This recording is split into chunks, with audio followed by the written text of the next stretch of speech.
Les leaders d'aujourd'hui, on leur demande souvent de faire plus avec moins. C'est ce qu'ils nous disent d'ailleurs. Tout le monde dit comme c'est demandant d'être gestionnaire aujourd'hui. C'est encombrant, c'est difficile, c'est fatigant. Puis c'est vrai. Et la réponse à ce que ce soit plus logique et qu'on soit capable de faire plus, ce n'est certainement pas de faire plus, mais l'idée c'est de faire autrement. Puis aujourd'hui, c'est dans cette thématique-là que j'ai arrangé quelques éléments de recherche, 10 dimensions différentes. L'objectif, c'est de nous faire réfléchir sur comment est-ce que le leadership pourrait être déployé différemment de nos jours, plutôt que d'essayer d'ajouter plus de tâches et plus de choses à faire dans notre quotidien. Comment est-ce qu'on pourrait changer, modifier, transformer les pratiques de ce leadership pour qu'on soit capable d'aller plus loin avec notre monde. Sans tarder, allons-y directement dans la première dimension, dans la première des dimensions. Puis on va parler de bienveillance et d'imputabilité dans cette première section. Il y a quelques années, j'ai développé une allergie sévère sur le mot positif. La positivité, j'ai développé une intolérance. Je n'en peux plus d'entendre les mots positifs. Sois positif. Puis à commencer aussi avec COVID positif. Puis aussi, c'est comme ça va bien aller. Puis toutes les affaires qui sont du style, ah ouais, ça va être, ça va bien. Regarde le verre à moitié rempli, à moitié vide, et plein de choses là comme. Et j'ai trouvé que ça faisait plus de sens d'ajouter le terme positivité à toutes les sauces. Puis je me demandais pourquoi, jusqu'à ce que j'ai découvert que oui, ça existe ce qu'on appelle dans certaines cultures la positivité toxique. C'est, en d'autres termes, le fait d'exagérer l'utilisation de la positivité sans traiter les problématiques qui sont vraiment présentes, puis d'essayer de rendre ça, de dire à notre monde, ah oui, oui, c'est pas aussi grave, on va trouver des solutions, on va être capable de pouvoir trouver des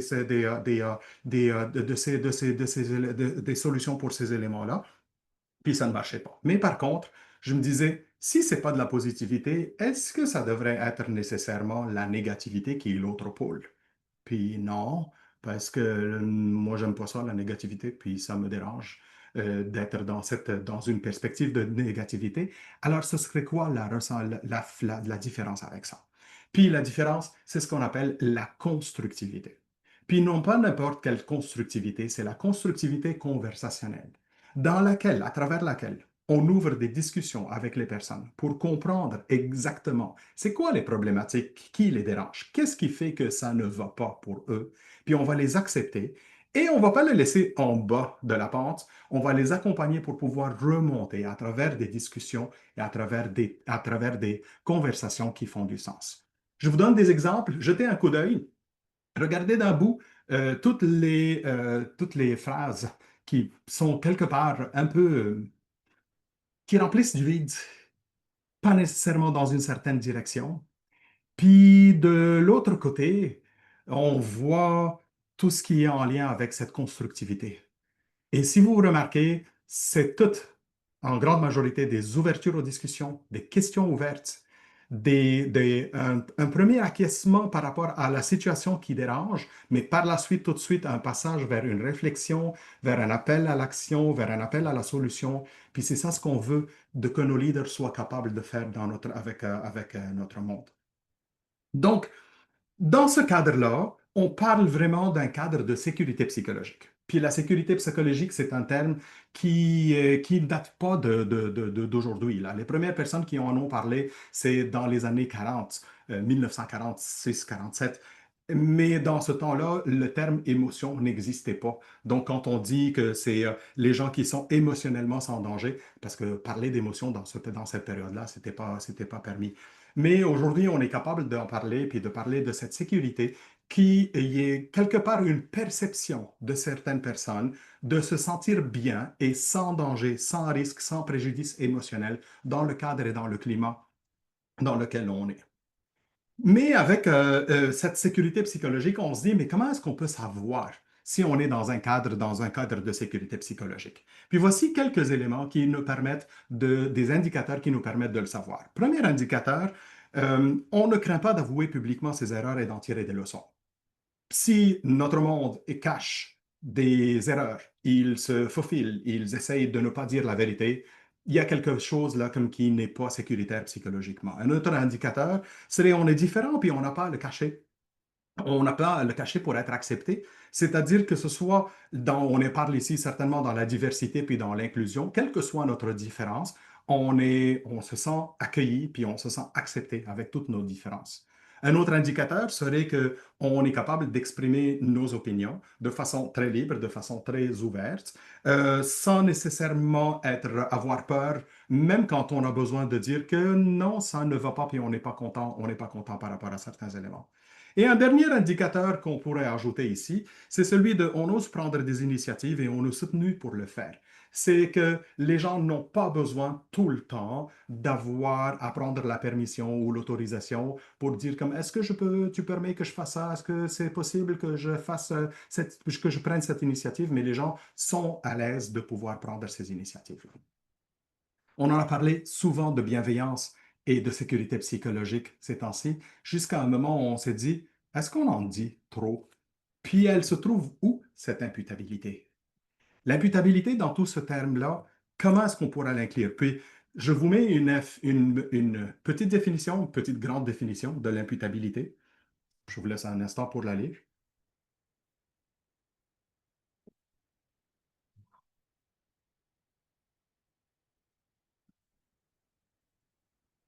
Puis cette imputabilité qui développe le sens de responsabilisation chez nos personnes et ce qui nous amène à mettre sécurité psychologique et imputabilité dans une belle matrice qui est proposée par la fameuse Amy Edmondson, la spécialiste de toute la thématique de sécurité psychologique. Si vous ne la connaissez pas, vous devez vraiment la suivre sur LinkedIn. Amy Edmondson, c'est une professeure qui écrit, qui développe beaucoup sur le thème de la sécurité psychologique, puis c'est une sommité et tous ses apports sont de très grande qualité. Donc, n'oubliez pas de la suivre, elle est vraiment intéressante.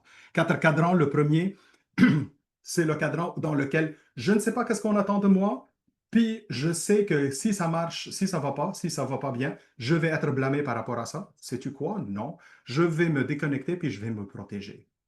Deuxième cadran, pire. L'imputabilité est très élevée, l'insécurité psychologique est là, c'est-à-dire qu'on s'attend beaucoup de moi, puis ça fait peur. Je suis dans l'anxiété, puis je me sens dans l'obligation et non pas dans l'envie de vouloir faire quelque chose, puis je suis dans cette anxiété-là. Troisième cadran, c'est la sécurité psychologique est géniale, mais pas de l'imputabilité. Ça ressemble à équipe. Si vous voulez qu'on ne pas travailler aujourd'hui, pas grave. L'important, c'est qu'on soit capable de chanter Kumbaya tous ensemble, puis que la vie va bien. Puis, quatrième cadran, c'est le cadran où on veut vraiment être à notre meilleur. Puis, dans ce cas-là, on est dans la sécurité psychologique, dans l'imputabilité élevée, puis c'est ce qui favorise de l'engagement, de la croissance. Je vais à plusieurs reprises durant notre webinaire vous demander de réagir par clavardage. Voici une question. À votre avis, qu'est-ce qui empêche les leaders aujourd'hui d'être dans le cadran d'engagement et de croissance?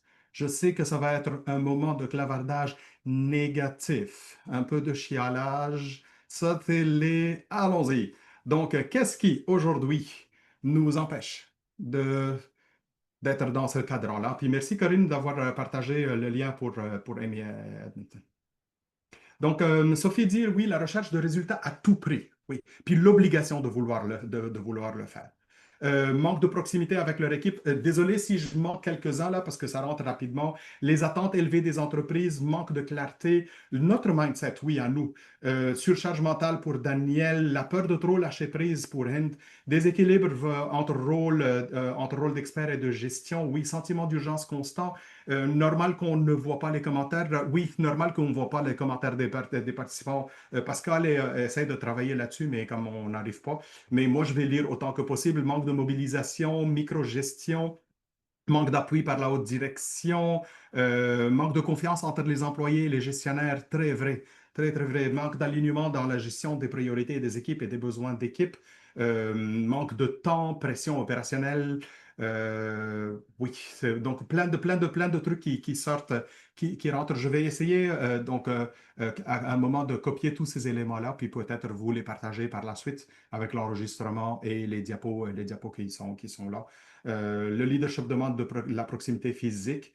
Télétravail doit être bien balancé. La microgestion, merci Jennifer, manque d'indicateurs. La culture organisationnelle orientée très performance. Actionnaire avec des demandes irréelles pour Marius. Oui, c'est vrai, ça rentre là-dedans. On va passer à la deuxième dimension. Puis c'est exprès que je ne vous ai pas montré le titre parce que j'ai besoin de faire un reveal quelque part dans un instant. Une analyse, une étude, un sondage global planétaire de Gallup qui est sorti en janvier 2025 qui a posé deux questions globalement sur la planète. La première question, c'était qui sont les leaders qui sont les plus influents, mais c'est la deuxième question qui intéresse, identifier trois mots qui décrivent leur impact sur votre vie. Qu'est-ce que vous attendez à avoir de ces leaders-là? Puis, encore une fois, dans vos clavardages, s'il vous plaît, ce que les collaborateurs, un mot pour dire ce que les collaborateurs ou collaboratrices souhaitent de la part de leur leader aujourd'hui. Myriam, tu dis que le bouton mute, j'imagine que tout le monde est mute par défaut. Oui, c'est exactement ça. Marie-Ève, je vois une main levée. Non, elle est partie. Oui, on a besoin de quoi? A-t-on besoin? Qu'est-ce que les collaborateurs souhaitent de la part de leur leader aujourd'hui? Là, c'est pour changer vraiment de la négativité. On veut de la reconnaissance, du soutien, de la vision, de l'écoute, de la confiance, d'être organisé. L'écoute et la confiance reviennent beaucoup, du coaching, de l'humilité et l'intelligence émotionnelle, du support, oui, de la confiance encore, Claudia, merci, de l'inspiration, d'impliquer les employés, de la transparence, du courage. L'écoute revient beaucoup, beaucoup, hein. De la reconnaissance, de l'authenticité, des attentes claires, merci Hélène, de l'implication dans les projets, de l'ouverture, de l'engagement, du calme, de la prise de position sociale. Oh, j'aime ça de la bienveillance. Merci, Daniel. Voici ce que les résultats du sondage Gallup ont sorti. À 56%, les collaborateurs ont besoin d'espoir. C'est fou quand j'ai lu ces résultats-là, combien j'ai été choqué de ce choix, combien ça révèle que le monde aujourd'hui a besoin d'espérer qu'il y a des choses qui vont bien se passer dans un futur proche. 56%, puis c'est vraiment comme dans un sondage planétaire, être capable de sortir un chiffre pareil, c'est que c'est généralisé, c'est global, puis notre monde aujourd'hui a vraiment de cet espoir-là. Voici, en faisant des recherches sur l'espoir, voici ce que Amin Malouf a dit dans un de ses livres. Mieux vaut se tromper dans l'espoir que d'avoir raison dans le désespoir. Oh, que ça parle. Puis, si on fait un genre de continuum de l'espoir, on pourra mettre dans une certaine extrémité ce qu'on appelle la certitude, c'est-à-dire que c'est l'ancien langage, je suis leader, puis je devrais tout savoir, puis je vais vous dire exactement ce qui va se passer parce que j'ai une vision capable de nous dire à 99% qu'est-ce qui va se passer dans un futur proche et lointain. Mais on est certainement loin de cette perspective-là. Pourtant, il y a des mindsets qui sont encore collés dans de je vais vous dire la vérité, puis c'est coulé dans du béton, ce que je vais vous dire. Si on s'en va dans l'autre extrême, complètement dans l'autre extrême, on est dans ce qu'on appelle le désespoir. Puis on sait qu'il y a des leaders, malheureusement, qui ont l'art de donner des scénarios négatifs, les plus négatifs, et de peindre tout en genre de c'est la fin du monde, puis il faut faire attention. Dans leur tête, c'est que ce qu'ils font, c'est qu'ils motivent les gens pour qu'ils soient capables de, oui, de se rebondir puis de travailler, mais ils oublient l'impact négatif que ces gens-là ont envers eux.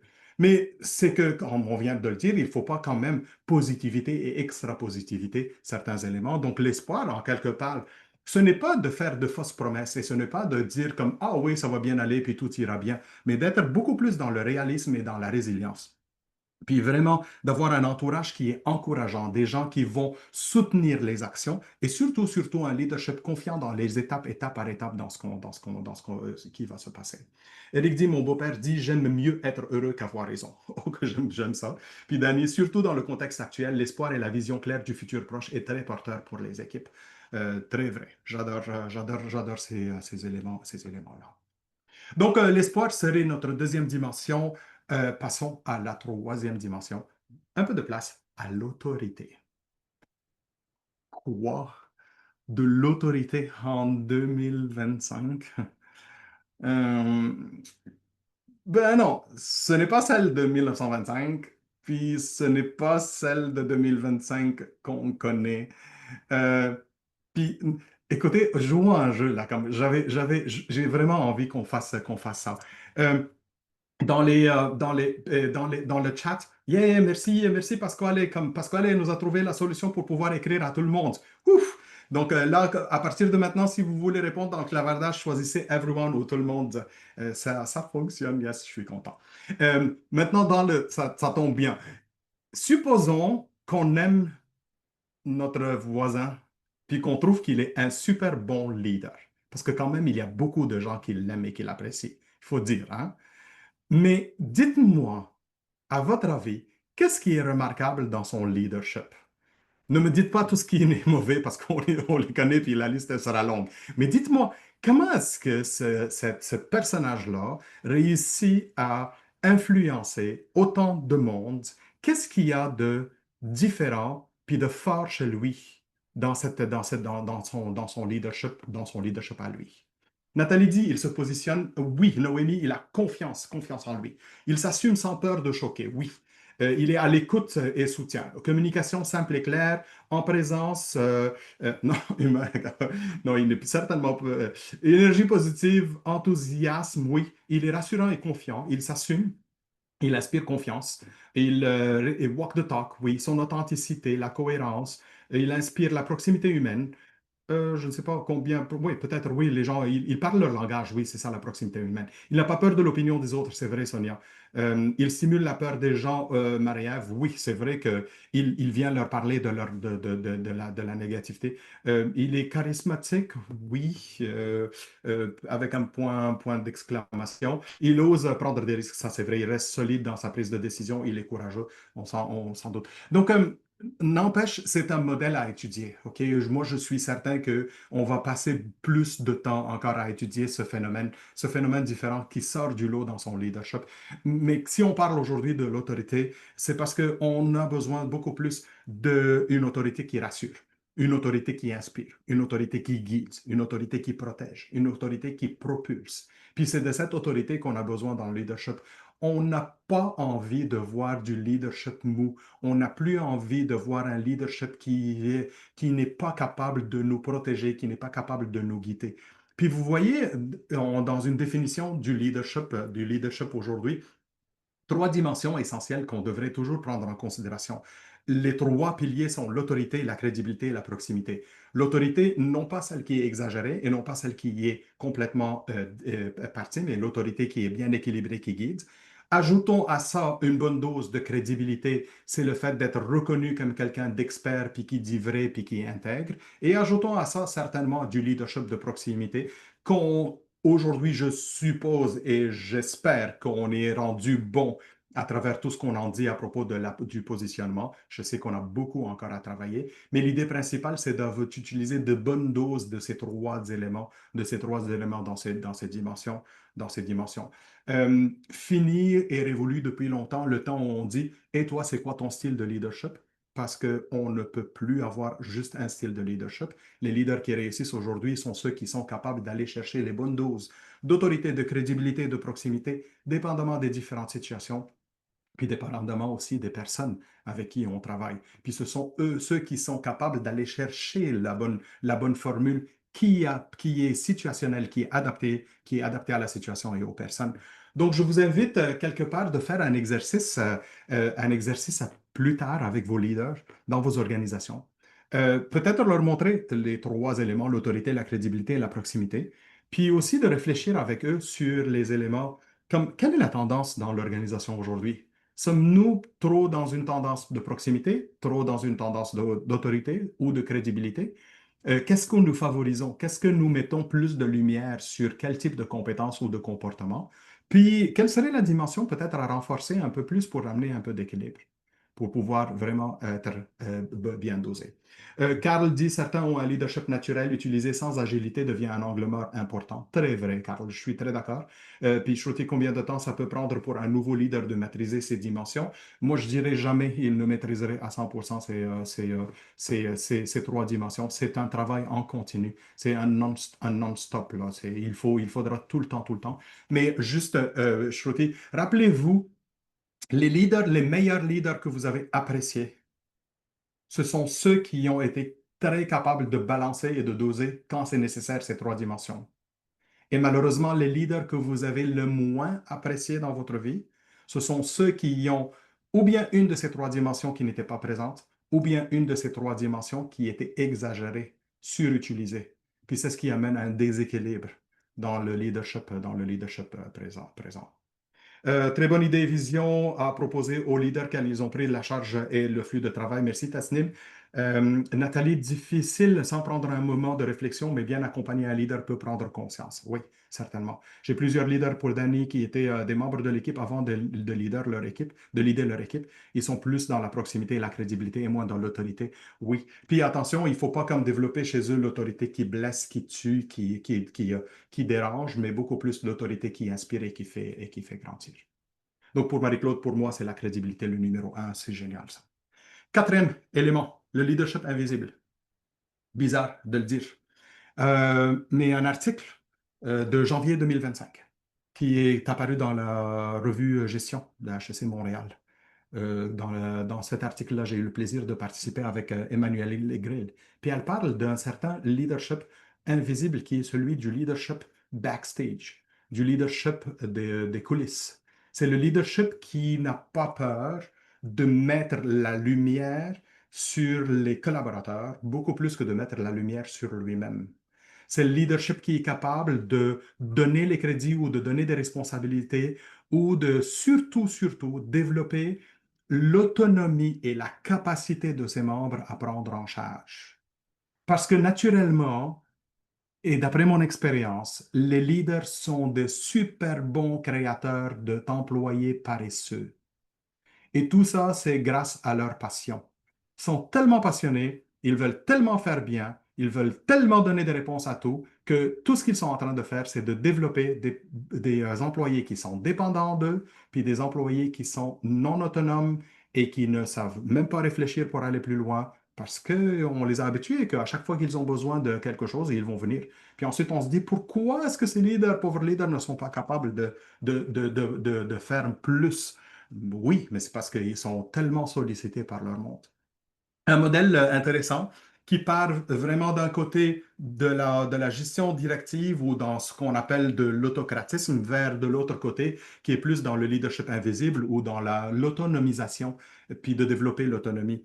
Puis ça passe vraiment de leader qui commande, voici ce que vous avez à faire, vers guider, voici où est-ce qu'on s'en va, donc il donne la destination, vers consulter, qu'est-ce que vous en pensez, j'ai envie de vous écouter, vers qu'allez-vous prendre en charge, donc c'est à eux de décider et non pas moi que j'amène comme leader les points.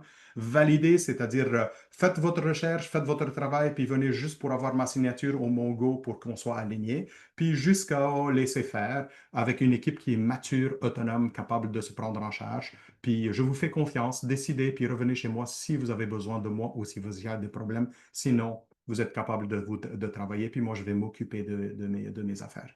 Puis on rêve vraiment d'avoir des gestionnaires qui sont plus dans l'autonomisation, qui sont capables de développer cette capacité chez leurs employés de faire par eux-mêmes, puis pour qu'eux puissent s'occuper des choses plus importantes.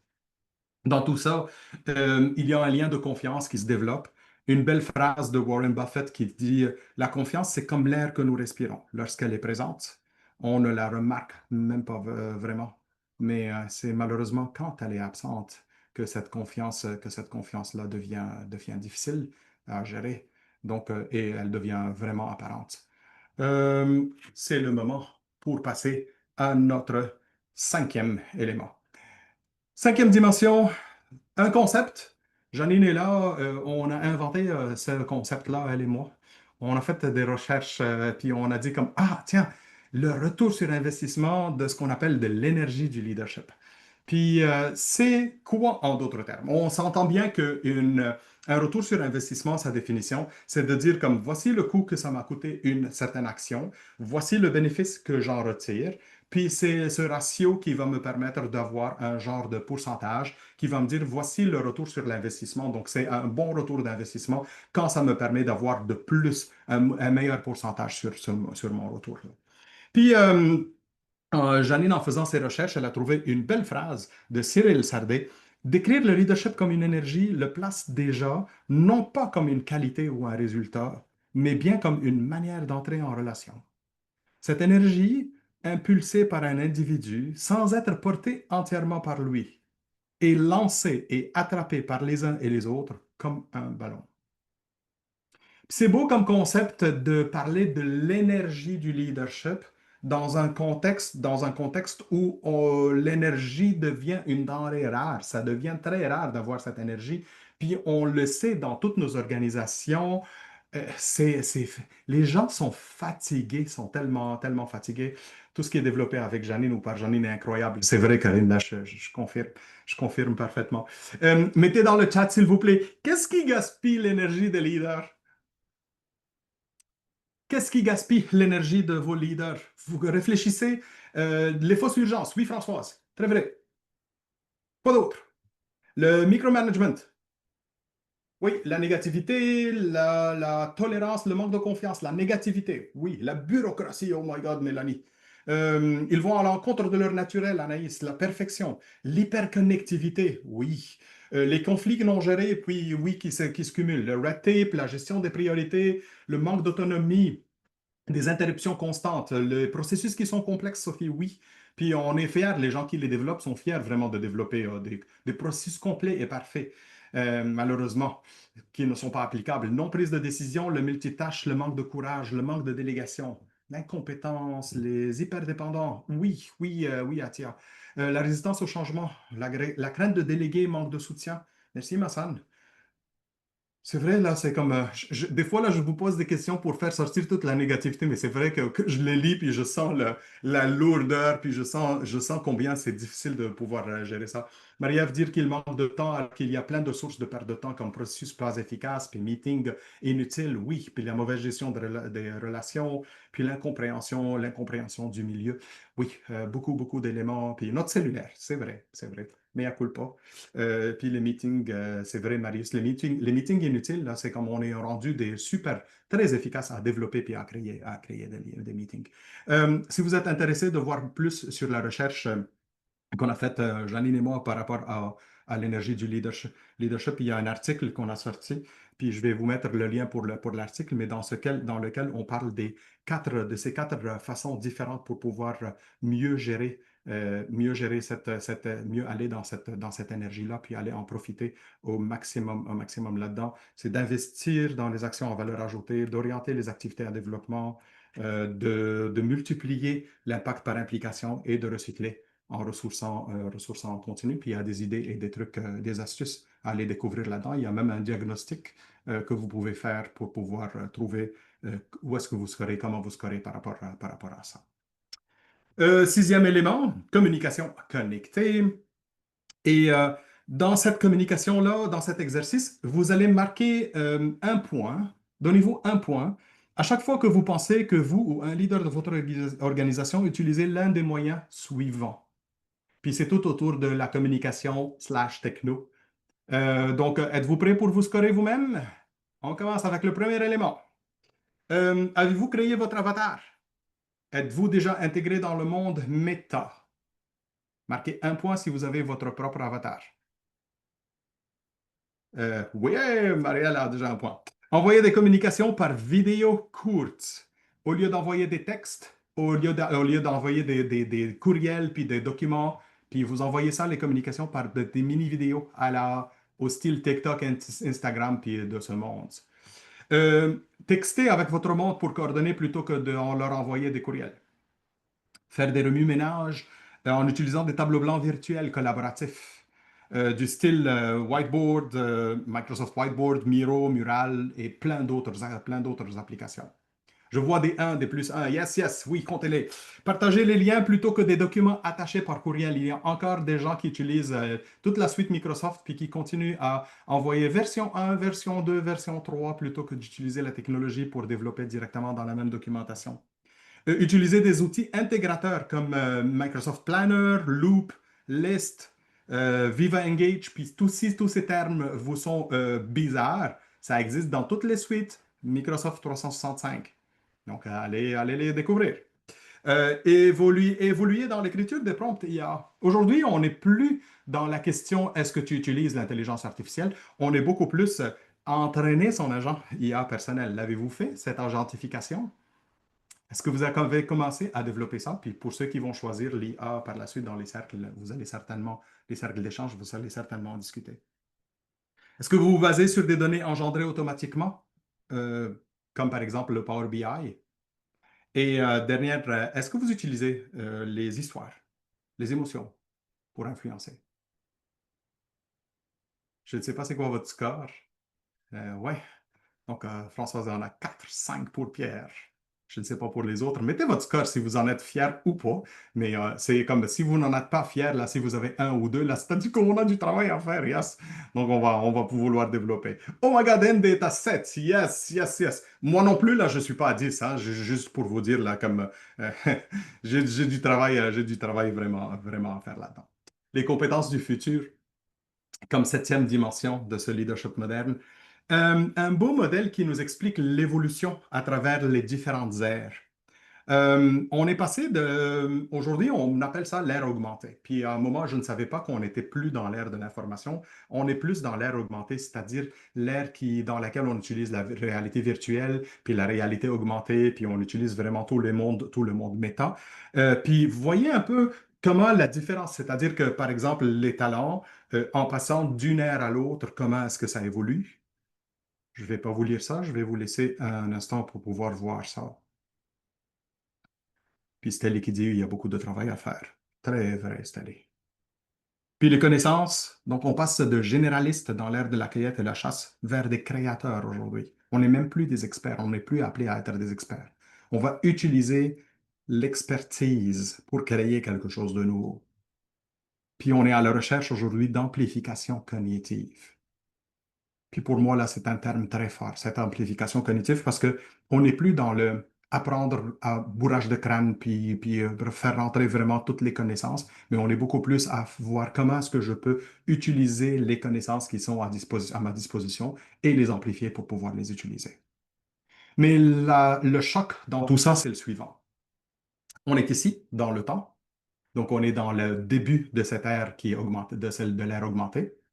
Puis à un moment, oui, tout ce qu'on parle à propos de planter des puces dans les mains, puis dans les cerveaux, puis ça s'en vient, OK? Puis dans les rétines, puis dans les yeux, c'est sûr qu'on n'en parle pas aujourd'hui parce que c'est du fictif, là, ça va venir un jour. Mais mentalement, dans nos modèles mentaux, regardez où est-ce qu'on est encore. On n'est même pas encore, on n'a même pas encore franchi le seuil de l'ère de l'information. Notre cerveau réfléchit encore dans des termes de cumul d'informations, puis de performance avec des heures, puis comptons les heures, puis comptons la quantité de ce qui est produit, puis on est loin encore. Euh, dans le chat, qu'est-ce qu'on doit développer aujourd'hui comme compétence du futur?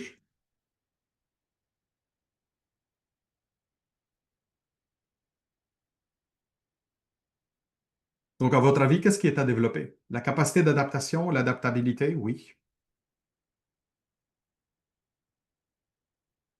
La pensée critique, oui. L'agilité, très vrai.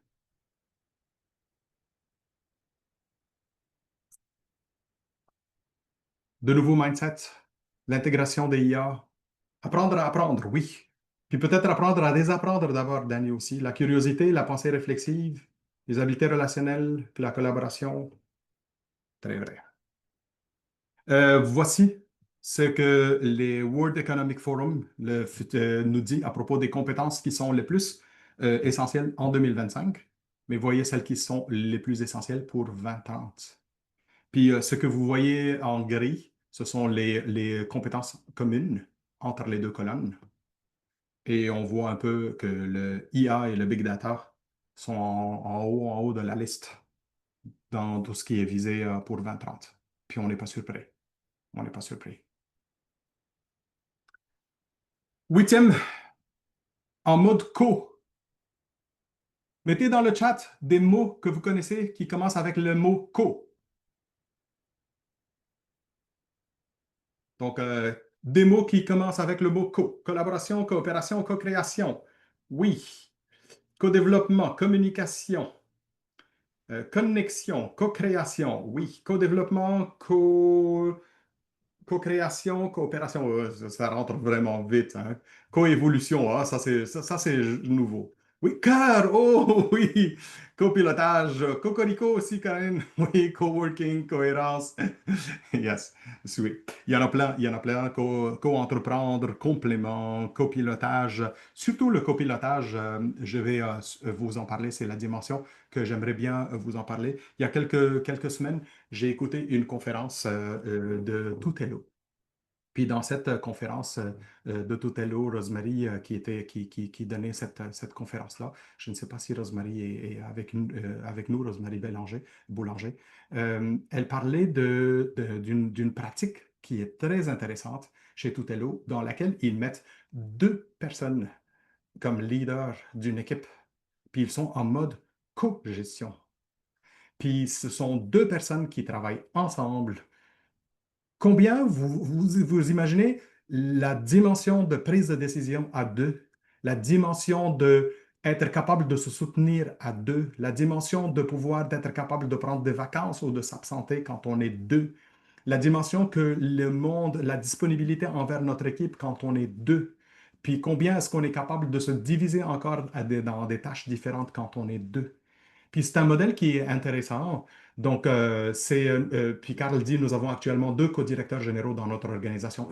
Puis c'est une tendance qui est de plus en plus, qui mérite vraiment d'être réfléchie, puis de voir c'est quoi tous les beaux avantages, les beaux avantages. Je vous conseille vivement d'aller lire quelques articles qui ont été écrits aussi, de Tutello par rapport à ce mode-là. Il y a un terme que peut-être je n'ai pas vu, mais je rêve d'un monde où chaque leader a accès à son coach aussi. Puis, combien est-ce que le coaching serait une bonne pratique d'avoir vraiment pour pour toutes les personnes?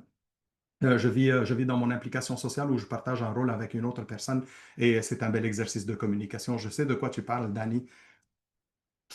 Vive les scouts. Gestion des relations d'affaires, neuvième élément, donc on arrive presque à la fin.